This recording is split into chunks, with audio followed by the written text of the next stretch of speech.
Well, listen, the most interesting question right now is that the US is imposing a 50% tariff on imports from Brazil on copper, and newspapers are reporting similar measures on copper in other countries. How do you assess these measures overall? Could they lead to an escalation of trade wars? And what does it mean for the global economy? Because, for example, from Chile and Brazil, their exports make up 50% of this copper, which is used for all sorts of things, well, for their own sound weapons and for electronics. What is Trump doing?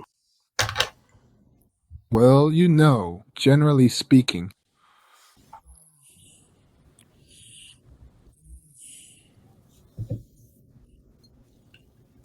it's quite break time equals 0.5s / how should I put it? You see, Donald Fredovich possesses a truly phenomenal ability to effortlessly create an information buzz out of seemingly thin air. If you look closely, it turns out that the picture might look completely different from how he presents it. Explains it. I would say that the situation in recent weeks is actually much less pleasant for Trump than he tries to make it seem. Mainly because he is unable to set a strategic course. Well, roughly speaking, what is he doing?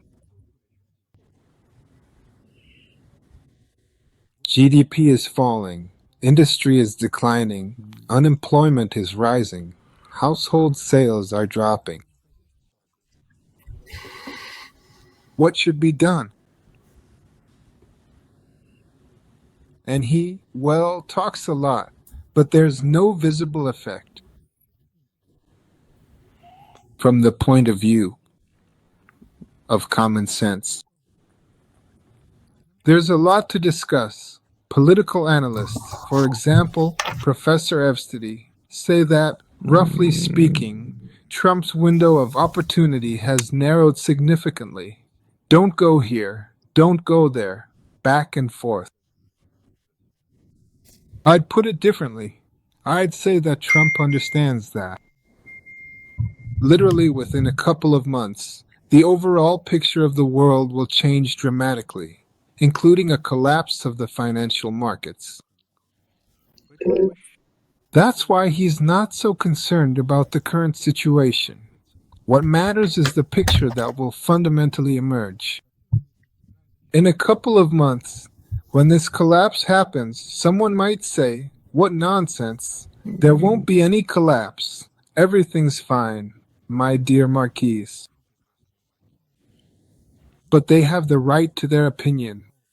In any case, we'll see all of this by the end of summer. There's less than 2 months left. US announced tariffs on goods from over 23 countries.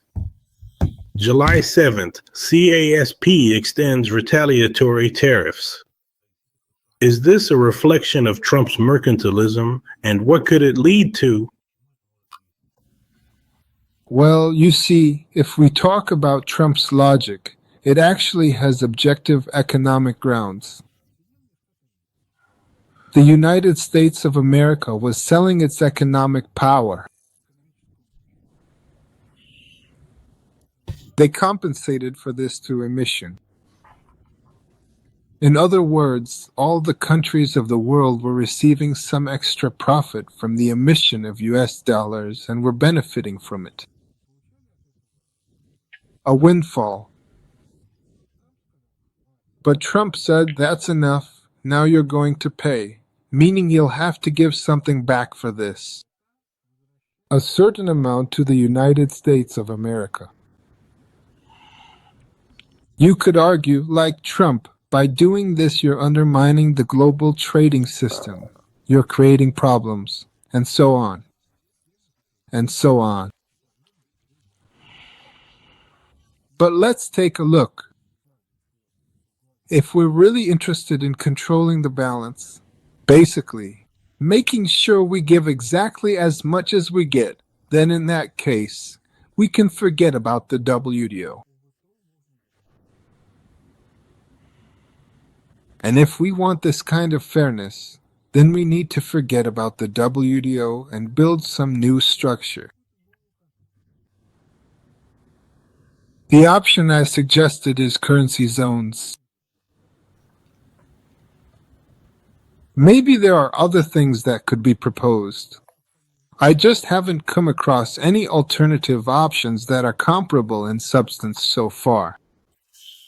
Okay, Let's see what they come up with. But what I want to say is that, in fact, Trump is saying that the system built in 1944, the Bretton Woods system, no longer suits the United States. They want the losses they're suffering due to the decline in the share of the American economy in the world to be compensated by all the other participants. Well, let's see how that turns out. I think that in the way Trump is proposing it, it's impossible, but all sorts of options have a right to exist. let's look at it from another angle. Is Trump a dictator or a savior? Some call Trump the new Caesar. Others say he's America's last chance. Myronik, do you think his actions are about restoring sovereignty or the beginning of a Tartariga for the USA? Well, yes. Now imagine this, healthy and poor, or rich and sick, which is better? Healthy and poor? I think healthy and poor. See, there you go. So, there are different options. Money, even if we take the former head of Apple. Despite possessing an immense fortune and considerable financial resources, all of his accumulated wealth and monetary assets ultimately proved insufficient and utterly incapable of providing him with true salvation, protection, or escape from his predicament, whatever it may have been. It is a stark reminder that even the most substantial sums of money cannot always shield an individual from certain inevitable outcomes, nor can it guarantee genuine well-being, lasting happiness, or a reprieve from life's fundamental challenges and ultimate realities, can it? His vast riches, therefore, did not serve as a shield or means of rescue in the end, did they? Maybe it'll work out, maybe it won't. Hell if we know. Yeah. But still, I just ran into this myself. Yeah, I'm 63 years old. I'm already old from the point of view of... But you look 25 for some reason. Huh? You look 25. Me? Yeah. No, well, not 25, but I look 45. You look 45. Yeah, exactly. So I go by logic. My logic is simple. That's it. So, unfortunately, I'm starting to have some problems here. Steve, I need to. It's not working. What's wrong? My battery is running low. So it's going to keep dropping now. It'll last about 10 more minutes. I'll wait then. We'll handle it later. So the point is, if you have a plan, Mr. Focus, then Trump can win. But if he doesn't have a plan, he'll definitely lose. You get that right? The whole problem comes down to having a plan. Does Trump have a plan?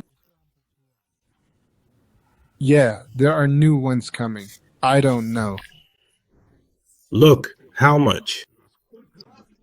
I can say, yes, I have a plan for Trump. But that's my plan. Well, yeah, you get it. We know that during Trump's first term, he had Steve Bannon, who was a strategist. And he had a plan. It's pretty clear that today, it's a different plan. But what kind? What kind? Nobody knows. Yeah, That's why I can't say anything. But if you're interested in my personal opinion, I'm always interested in it. well, yeah, I understand. But again, it's just personal. My personal opinion, yes, is as follows.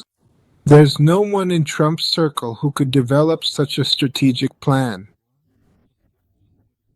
That doesn't mean there isn't someone like that in the United States of America. Steve Bannon, maybe he could. But he's not on Trump's team anymore. Precisely because he has his own opinion, and he tells Trump, Donald, you're wrong here. I hope you understand that telling Donald he's wrong is not the most optimal approach.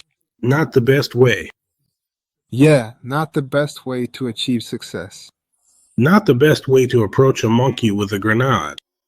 Well, there are a whole bunch of different ways, all sorts of options. What I want to tell you is that we're in a tough situation. Right. For 30 years now, I've been thinking about what can be done in the current situation. I could be wrong. I might not understand something, but I've been thinking about this for 30 years. And so far, I don't see what everyone else can offer. People who haven't thought about it for 30 years, but only for 3 months, they'll almost certainly suggest something that's completely impossible to implement. Just objectively. It simply won't work. Yeah, right. I don't know. I created the company ARC, which is the Agency for Strategic Forecasting, whose purpose is to explain to people what to do in this situation, in a crisis.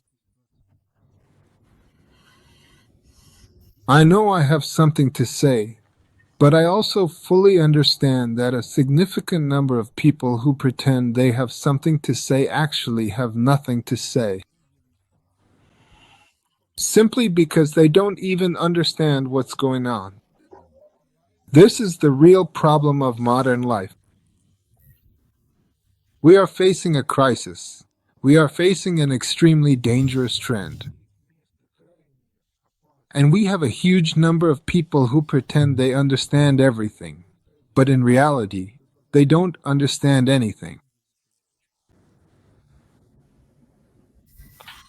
I'm far from thinking of telling everyone, like, guys, you don't understand anything. Yeah, just give me the money and I'll figure it out. Rather, I say this, here are my results, right? If you think I can tell you something smart, come to me. But generally speaking, I understand perfectly well that. And the overwhelming majority of economic actors, as a result of this whole crisis, will end up in an extreme situation. First and foremost because the system for legitimizing property will be destroyed. What they will do, how they will get out of it, I don't know. I have no idea.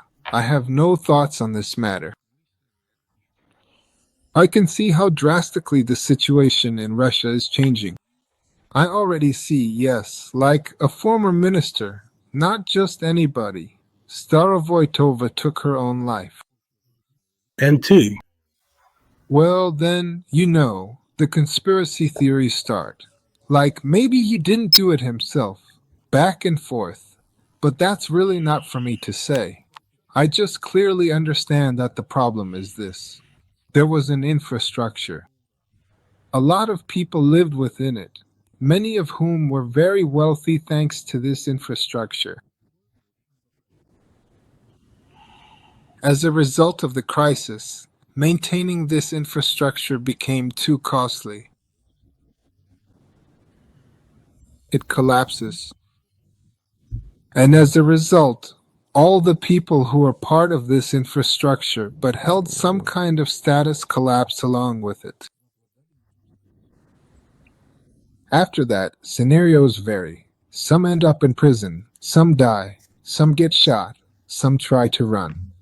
But honestly, that won't save them, though that's not the point. But that doesn't change the essence. You see? That's the whole problem. I've always wanted to ask you a communist question after these 30 years of analysis. Mikhail Leonidovich, is there life on Max? Well, Max has nothing to do with it, really. No, there isn't. By Max, I mean our land. Well, I want to tell you, by the way, my battery is about to die. I can go and get another charger. Then we need to take a break. Or we can just keep going until it dies. If it dies, we'll continue. Yeah, after it dies, right. So, if we look at the situation from a common sense perspective, the picture looks like this. You either have to work on yourself to understand what the world will look like tomorrow, or you have to just hope that everything will turn out fine. I think the second option is fundamentally flawed, but there are quite a lot of people who won't believe that. I'll say it again. I believe it's impossible to find a good solution within the old model. And after that, whether you like it or not, just go to sleep, my beauty. Beauty, yeah. To what extent are escalation trade wars, artificial economic crisis, and political coup part global elites' coordinated strategy? Does this include Israel, China, the Vatican? Steve, we're coming back to the same situation again. Yes, you see, you shouldn't evaluate the picture from the perspective of the old model. From the old model's point of view, Israel exists, and so does the Vatican. But from the perspective of the new model, what role do they play? Israel and the Vatican. Does Israel even exist at all? Well, the Vatican probably does. That's the picture, you see? And you need to be aware of the situation you're in. Look at life soberly. You get it? But most of those people who act like they're players, they look at life. In this kind of abstract, ideal situation, like everything's fine, my dear Marquise. Well, great, wonderful, everything's fine. Things are going better than ever. Not a single unpleasant surprise, except for the PC. Look, Trump is ready to sign a tough anti-Russian law, but only with the option for oversight. How will this affect geopolitics? Does this restriction make things more complicated? The negotiation process with Moscow? Or is it all just a mess? Within the old model. And the new one? Well, what if the financial markets crash tomorrow? What are you going to do? From Trump's point of view. You see, the key element of Trump's current policy is the question, who's next? The next Lehman Brothers. That's the question. He knows who's going to be next. The next Lehman Brothers. Powell already knows. Apparently, they've made a deal. The next Lehman Brothers already knows he's going to be the next Lehman Brothers. And now he's jumping out of his skin trying to make sure it's not him, but someone else who becomes the next Lehman Brothers. Ah, I see. That's how it is. I thought it was the other way around. But what does it matter to us? What about us? It doesn't matter to us at all. What difference does it make to us? None. Yeah, none at all. Wells Fargo or JP Morgan. Look, Today there was some interesting news. Basically, it all points to this. According to reports, Trump threatened to bomb Moscow and Beijing. Supposedly, he held them back from aggression. How much does this actually reflect real political policy? And who is dictating things now? Is it Trump's tone or the career diplomats? Listen, well, Trump's approach.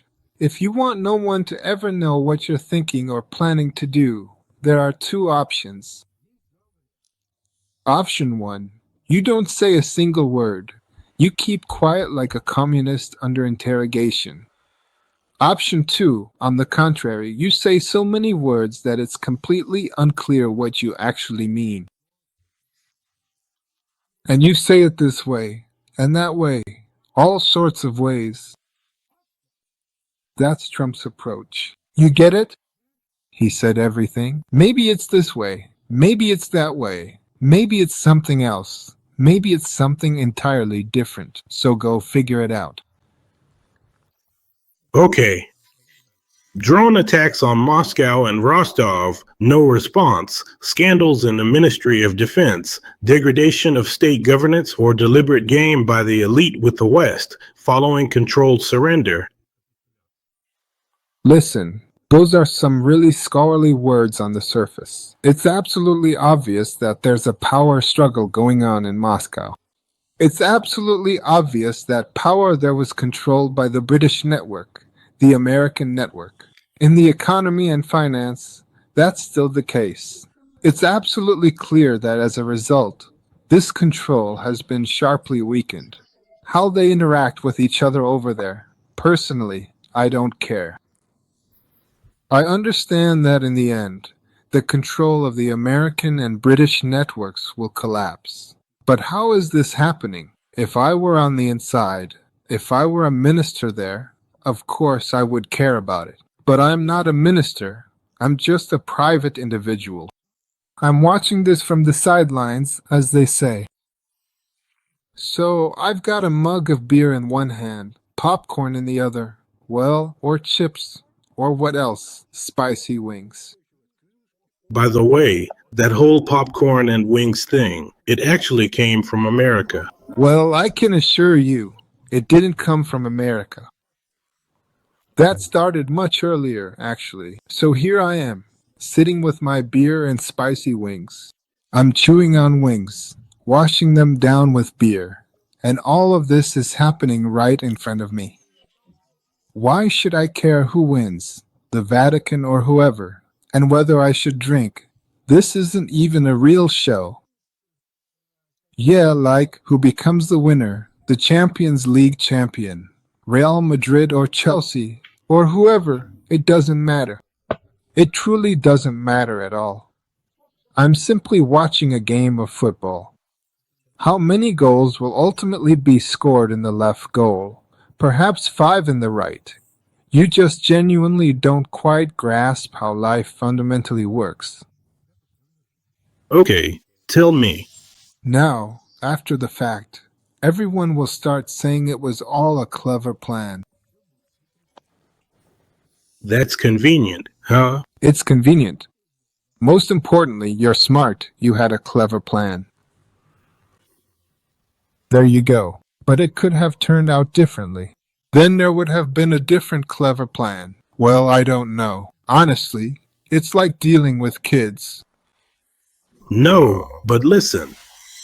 Tell me, please, this whole war with Iran, Israel, I see Ukraine moving to background. Now Democrats are really going after Trump, saying he doesn't give weapons, or he gives weapons, or he doesn't give enough.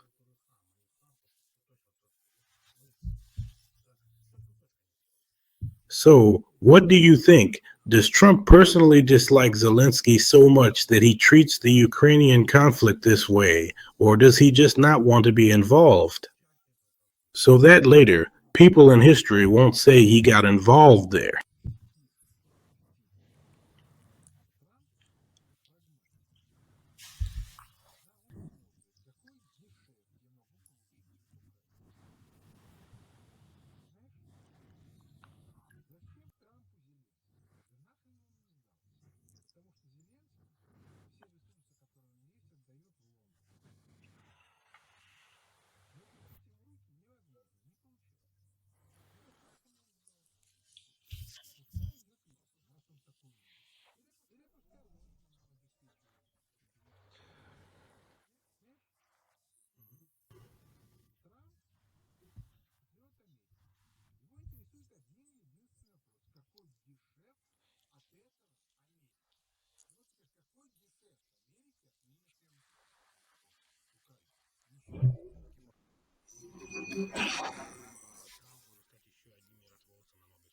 Well, okay. Yes, we are indeed actively and attentively listening to every single word you are saying. We are fully engaged and paying close attention to all the details and nuances of your message, ensuring we comprehend everything thoroughly and completely. Please continue, as we are here to absorb and understand your perspective. Here's an interesting question I've been thinking about. Could it be that many leaders, Biden, Trump, Zelensky, are just a facade, and behind them are people with serious psychopathic traits pushing their own agenda under the guise of democracy? Listen, that's pretty much how it is, right? People with, let's say, heavy psychological issues. They're pushing some kind of strange agenda. Can I tell you something? Just imagine this. There's this guy. His parents are rich, but he's got a problem. Girls won't go out with him. And he's trying to compensate for that. It doesn't matter why they won't. Maybe it's because he's got a small dick. Or maybe it's because he's an asshole. And he's trying to make up for it. He says, "Hey girls, I've got $1,000,000. Let's go somewhere, like to the Caribbean, cruise around on a yacht. If you come with me and sleep with me, I'll give you $1,000,000. But if you don't, then you get nothing." Well, a lot of girls will agree. Now, it's exactly the same situation in politics. I want to be great. I want to be a peacemaker. I want to get an award. And more, and more, and more. I'm not talking about Trump right now. I mean in general. This is actually a completely typical example of alpha male logic. I want to be the alpha male. Putin is already the alpha male. Yeah, the whole West has acknowledged it. Putin is the alpha male. And now there's a whole bunch of people wandering around who also want to be alpha males. Well, you could say that's envy, right? Like, why is it okay for Putin, but not for us? Well, that's fair enough. Well, that's the logic, yeah. So what? Look, what will happen if the NASDAQ crashes? The US tech giants, they're a bubble. Could a drop in Apple, Meta, or Amazon be like what the Lehman Brothers bankruptcy was in 2008? Come on, for heaven's sake, everyone already knows it's going to crash. The financial market will collapse. Who will win from this and who will lose? We'll see. This wasn't discussed, right? Like Grishka the Pretender and Father Varlam at the Lithuanian border. In other words, Trump and Powell in the White House. See, everyone is silent. It's clear why no one talks about this. Because they were deciding who would stay and who would die. It's a very interesting and rich topic, but from the perspective of the average person, what difference does it make? It doesn't matter at all. There's no difference. Either these ones or those ones. If the US is unable to service its debt, how will that affect global markets? And could this be part of a plan to reboot the global financial system? Listen, in order to. You have to understand, the problem with the economic crisis is that it's unclear how to generate added value. Your industry is fundamentally unprofitable. You need to change the economic model, not the financial one. Show me an economic model that ensures the creation of added value. Show it. And then we can talk. So far, no one in the States can present such a model. I'm not even talking about outside the States. Alexander Mikhailovich, why do you think most respected economists, there are such people, always predict a crisis and then, after the fact, explain it as a surprise? Why are you asking me? I wrote a book about how all this works. Apparently, they haven't read the book. Just a couple more questions and I'll let you go. it's already late. Mikhail Mihailovich, you don't believe that the elites of the Russian Federation will lead the country to a repeat of 1991, but this time with Chinese security guarantees. Well, I wouldn't worry too much about that, because the Chinese have their own problems. So, I think that's not the biggest problem for Russia. China's support is a myth. Shouldn't Moscow be worried that, at the crucial moment, Beijing might just strike a new deal with Washington, leaving Russia isolated? Steve, for China to make a new deal with Washington, we need to explain the economic background behind it. China is only interested in all this as long as the United States of America sponsors M. As if demand. If demand reaches normal levels, there will be no Chinese imports to the U.S. Yes. In other words, today, by the way, this is what Trump is talking about. Guys, we print money to maintain the standard of living in China. This is nonsense.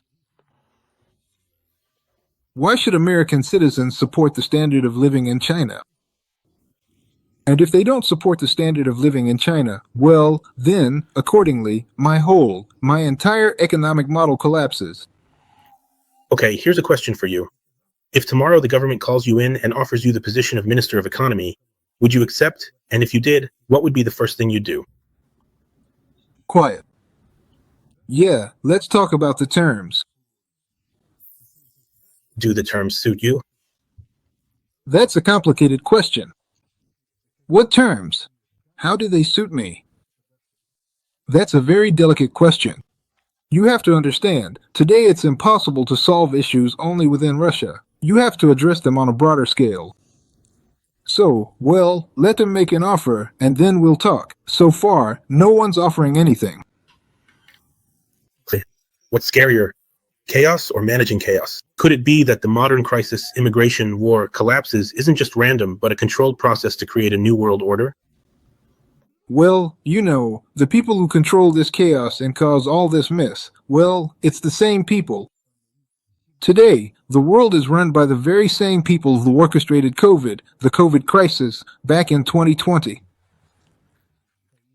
Can they be trusted? No, they can't. Dear friends, as predicted, Mikhail Mikhailovich's battery died, and he can't connect with us. But we'll finish our conversation next week. In the meantime, think about this question in general. And you know, the question is actually very interesting. Many people discuss that real power doesn't belong to presidents, but to national structures. That's BIS, that's BlackRock, Vanguard, the Vatican. It's like a big global world government. If we take, let's start with BIS, the Bank of International Settlements. This BIS bank is the central bank of central banks. It doesn't answer to any national parliament. It has close ties with the Federal Reserve, the ECB, the Bank of Japan, the Bank of England, and others. It is BIS that develops global standards for banking reports. Essentially, BIS sets the financial rules of the game for the whole world, while staying in the shadows. Just so you know, the companies BlackRock and Vanguard. BlackRock manages assets worth over $10 trillion, more than the GDP of most countries. Vanguard controls about $8 trillion, including stakes in BlackRock through cross-ownership. This company is a shareholder in almost all the largest corporations: Apple, Google, Microsoft, Pfizer, ExxonMobil, Facebook, Amazon, JP Morgan. They own stakes in media companies like Disney, CNN, Fox, Comcast, and in pharmaceuticals, and they also receive contracts from the governments of many countries, from the Federal Reserve and from the US Treasury. But if we go back to the Vatican and its financial network, the Vatican manages billions in assets through its bank, the Institute for Religious Works, which for decades has been accused of money laundering and harboring criminals. The Vatican it exerts informal influence through diplomatic channels of orders, for example, the Jesuits, a global network of Catholic structures, and support for certain ruling elites. Its connections with the Club of Rome, the Maltese militia, and unregulated financial organizations give the Vatican the characteristics of soft power. And of course, the World Economic Forum in Davos. So think about it. Is there really a global world government, and do people like Trump, Putin, Zelensky actually mean anything on their own? Or are there really other corporations behind them? I mean, I don't know, the black elite or someone else who runs our world. Think about it. And next week, we'll meet again with Mikhail Khazin and discuss these points. Thank you all very much. And don't forget, this Sunday we'll have a very interesting broadcast with Tarek Zaleshko. Do you remember Terez? He'll be joining us again as a guest. So, thank you. This was David Steve Doudnik with you, Law and Order in the USA. And once again, I apologize for this technical glitch. But anything can happen in life. That's just how it turned out today. So we'll see Mikhail Khazin next week and ask him about the global government, whether corporations really own our world, and who actually owns our world at all. Thank you all very much. Goodbye. See you on future broadcasts.